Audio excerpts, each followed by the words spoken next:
Hi there, Stephen T. Hoare with the 1 Minute Ritual.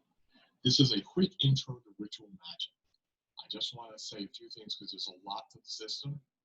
We actually broke out the ritual magic chapter as a separate piece on the website. If you go to Kaurath.com, select rules, the rituals are their own chapter. You can pull out and just look through those.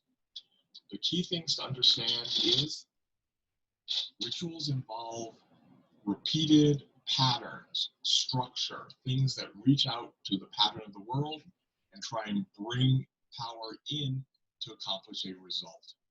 In that sense, you can view all spells are just really, really highly refined rituals. They're just bam, zip little things that tap your personal power to make things happen. But a big ritual can call on lots of things, including call on the magic itself and write a blank check to anything out in the universe, whatever is willing to take your IOU, and they'll make things happen. What happens? There are tables that determine the cost of any of the sort of normal things. If you want to do something really unusual or you don't feel like working the math, describe what you want and research it, which means submit your description to the plot team, and we'll come back to you with a cost. Not necessarily right away, but in due course, one will come. Other than that, there are a lot of different approaches to doing ritual magic. There are 5 levels of rituals, from preparation all the way up to sorceress. They take progressively more and more ritual points to actually power and make them happen. The skill ritual magic gives you those points, so that helps. But you could just have ritual knowledge, still be able to actively participate as a celebrant, but you don't quite have the magical zing to spark the ritual up to start with. But you can be part of a group. And honestly, anyone can participate in a ritual if it's designed properly. If you're doing a ritual to empower a magic amulet, and you have a jeweler sitting there making the actual amulet during a game, that's big power points. If you have someone with a crafting skill who's just using the in-game skill, that's also points. Put them both together, even better. Song, rhythmic patterns, and things are ways to have a group of people to say all their energies going together.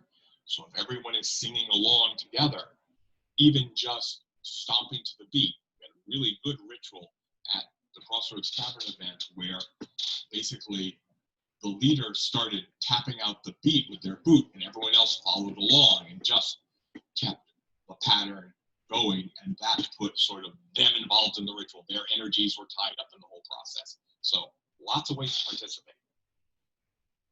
Different paths to make a ritual happen. Path of ceremony, sort of the simplest one, where it's say, I took a pre-written canned ritual, I'm going to do exactly what it says. It means I have to do a bunch of repeated actions a lot of times, but I could be sitting off alone in the woods doing this repeated series of actions. I do this complicated thing, okay, I now do it 20 times, and my result happens. Cool, doable, pretty safe, very focused, very streamlined. Most people may be more complex.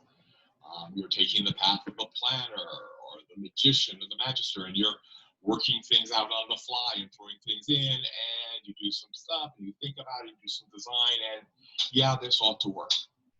You'll probably submit it to the plot team in advance, always an advantage, because we'll let you know if your costs and math analysis is correct.